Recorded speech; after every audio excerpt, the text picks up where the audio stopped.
Bisa nggak sih kita beli server yang kenceng gitu ya, terus kita pakai untuk PC dan dipakai untuk gaming? Apakah akan lebih bagus?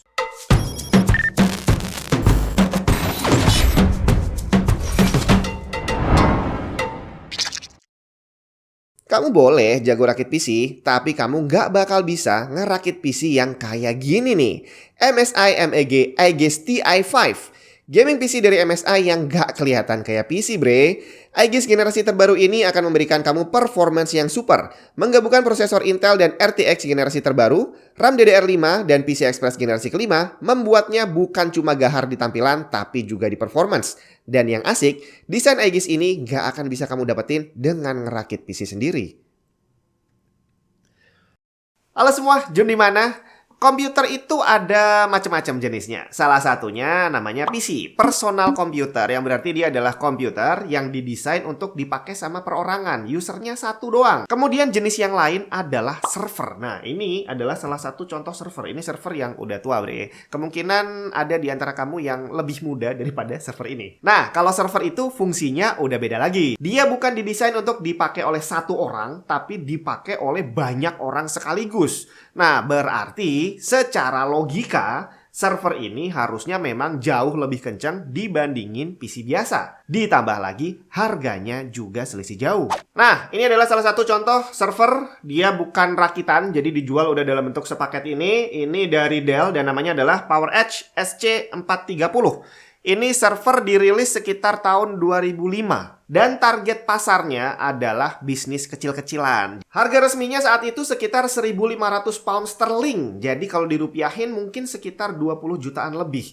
Dan ini dia nggak punya dedicated GPU. Dan kalau dibandingin nih, kalau nggak salah ingat sekitar tahun 2005 itu, GPU yang paling kenceng salah satunya adalah GeForce 6800 Ultra. Jadi seri 6800 itu kalau sekarang berarti ya dia adalah nenek moyangnya si 3080 kali ya. Nah, jadi versinya ada banyak. Ada 6800 yang polos, ada yang Ultra, terus ada yang apalagi GT atau apalah. Ya kamu googling aja sendiri lah ya. Jadi ceritanya, kalau kamu beli GeForce 6800 yang biasa itu harga resminya sekitar 300-an dolar dan yang versi Ultra itu sekitar 500 dolar. Jadi kalau di tahun 2005-2006 kamu ngerakit PC yang menggunakan GPU paling powerful saat itu, untuk harga GPU-nya aja cuma 500 dolar. Ditambah PC keseluruhannya, ya nggak mungkin sampai 1.500 kali ya. Tapi ternyata server ini harganya jauh lebih mahal dan nggak pakai dedicated GPU lagi. Jadi kalau kita bilang server dengan harga seperti ini harusnya lebih kencang daripada PC, ya seharusnya dia malah nggak bisa dipakai gaming. Terus dipakai buat apa dong? Saya selalu bilang kalau kita mau ngerakit PC itu harus disesuaikan dengan kebutuhan kita. Jadi kita pilih part yang memang cocok dengan kebutuhan spesifik. Mau pakai software apa gitu ya. Nah, dari pabrikannya sendiri itu mereka sebenarnya juga udah melakukan hal itu. Bahwa masing-masing produk mereka itu memang diarahkan untuk keperluan yang khusus. Dan kalau kita bicara tentang PC gaming, otomatis target utamanya adalah dipakai untuk ngegame. Yang berarti di dalam PC-nya kemungkinan besar tidak ada data yang value-nya terlalu tinggi.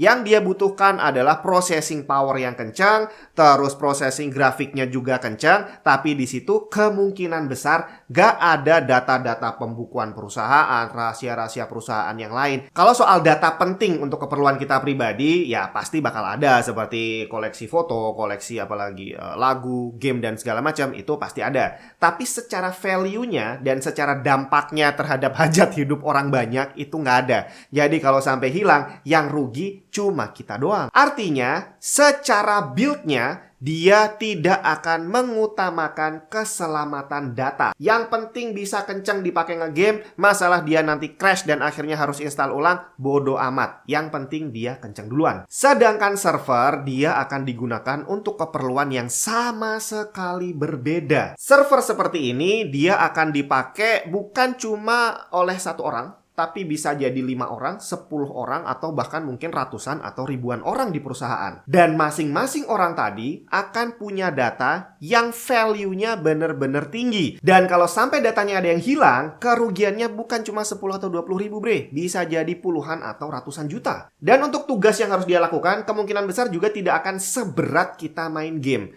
Jadi walaupun dibilang dia dipakai oleh 10 orang dalam waktu yang bersamaan gitu ya, itu biasanya mereka cuma ngetik doang atau bikin spreadsheet doang. Jadi nggak ada yang 10-10-nya main game yang harus menggunakan CPU atau grafiknya sampai 100%. Ada yang dipakai untuk itu, tapi servernya juga pasti akan beda dan harganya juga bakal jauh lebih mahal lagi. Dan karena itulah, fokus dari pembuat server itu yang utama adalah keselamatan datanya. Durability dari part yang ada di dalamnya. Sebisa mungkin dia minim crash, dan seandainya crash pun sebisa mungkin datanya gak sampai rusak. Dan server ini nantinya akan dipakai 24 jam non-stop. Gak pernah dimatiin. Ya pernah sih, tapi jadwalnya gak seperti kita matiin PC. Dan bayangin, dengan PC yang bekerja sekeras itu, keras dalam arti durasinya gak selesai-selesai, dia punya sistem proteksi yang jauh lebih baik terhadap data. Bandingin dengan PC gaming kamu di rumah. Mau secanggih apapun, pasti bakal ada waktunya dia crash. Dan biasanya itu lumayan sering. Coba ingat-ingat, kapan terakhir kali PC kamu crash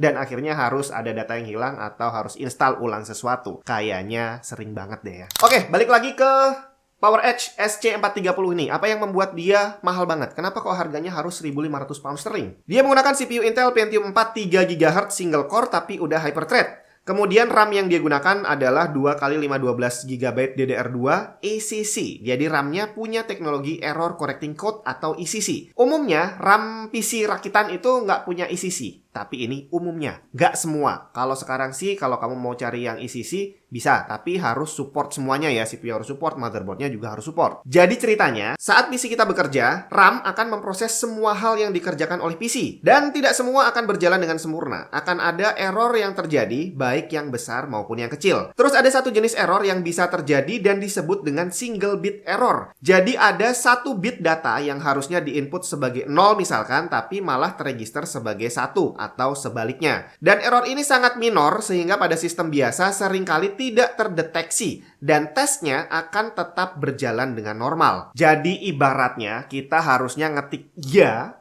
yang terregister malah tidak. Dan ini terjadi bukan cuma 1-2 kali dan semuanya akan tidak terdeteksi. Dan untuk ukuran perusahaan, hal ini dampaknya bisa sangat fatal. Dan RAM ECC tadi punya mekanisme untuk menghindari error-error seperti ini. Dengan spek yang hampir mirip, RAM ECC harganya bisa lebih mahal dari RAM non-ECC. Ditambah lagi, tidak semua CPU dan motherboard mensupport RAM ECC. Dan secara pure performance, RAM ECC juga sedikit lebih lambat karena dia harus melakukan checking dulu. Dan menurut Crucial, selisih performance-nya sekitar 2%. Tentu saja perbedaan spesifikasi ini bukan hanya terjadi pada RAM. CPU juga sama, Bre. Kalau kamu ngerakit PC untuk gaming yang tadi fokus utamanya adalah performance, maka dia akan mengutamakan clock speed-nya yang tinggi. Dia nggak butuh mikirin bahwa PC ini akan dipakai oleh banyak orang. Yang penting elu sendirian bisa ngerasain kenceng. Dan hal ini berbanding terbalik dengan server. Kalau server, fokus utamanya adalah dipakai oleh banyak orang. Nggak usah terlalu kenceng, nggak apa-apa. Dan akhirnya, CPU untuk server biasanya lebih mengutamakan jumlah core-nya yang lebih banyak, tapi clock-nya lebih rendah. Termasuk storage drive juga sama. Kalau untuk gaming, kita sering lihat iklan, biasanya mereka lebih menonjolkan speed-nya yang super kenceng. Di sini TBW biasanya nggak jadi bahan untuk promosi gitu ya. Tapi kalau kita bicara server, itu akan berbeda, Bre. Mereka nggak butuh yang terlalu kenceng, tapi yang penting durability-nya panjang. Dia bisa dipakai 24 jam non-stop, kemudian punya TBW yang lebih besar untuk SSD, karena pastinya akan ada lebih banyak orang yang ngopi dan nulis data di situ. Makanya untuk urusan storage, nggak hard disk, nggak SSD, kita tetap akan dihadapkan pada pilihan untuk yang personal atau untuk yang enterprise. Dan itu tadi kita bicara tentang perbedaan spek hardware-nya, bahwa fokus utamanya udah beda. Nah, kalau untuk kasusnya si PowerEdge SC430 ini, perbedaannya ternyata bukan hanya di speknya, tapi juga di fisik barangnya. Desain casingnya jauh lebih solid dibandingkan casing PC rakitan zaman itu.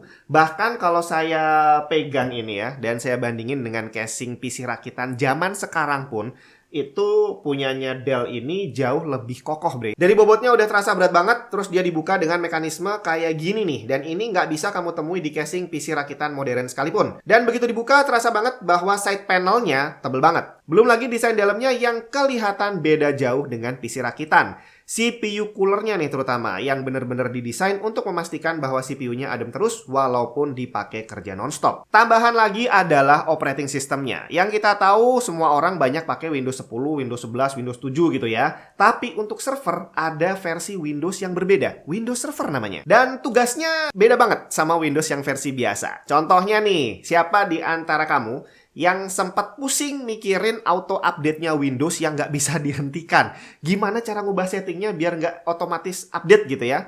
Dan ini masalah yang banyak dihadapi orang yang pakai Windows 10 atau Windows 11. Dengan operating system server tadi, kamu udah nggak lagi musingin auto update-nya satu PC.